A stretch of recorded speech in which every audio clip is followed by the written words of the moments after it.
Brown versus the Board of Education was the basis for the broadening of integration into society of African Americans and people of color, but it brought with it a broader integration of women into society and increasing options for women as well. I've been active in now for 31 years, and as long as I can remember, ending racism was one of the 4 top priorities for our organization and continues to be.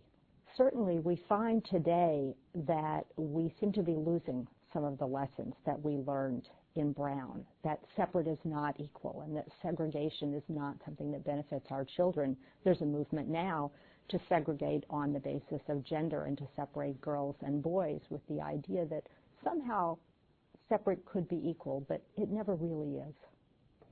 You know, in school today, elementary school, high school, the representation of girls in math and science is as low as it's been in any time in our history.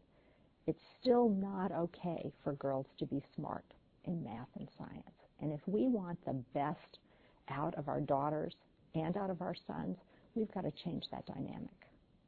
We know that there's a gender gap in a lot of areas, particularly in wages and promotions. It's a glass ceiling that has long existed that has kept both women and people of color out of the executive suite and out of the highest levels in government, in universities, and in all areas of life.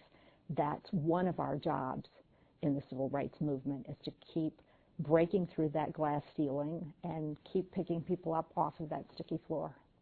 You know, Brown started us on a road toward a guarantee of equal opportunity for all of our children. 50 years after Brown, I have to say that I had higher hopes for the progress we would have made and the progress that would have been sustained.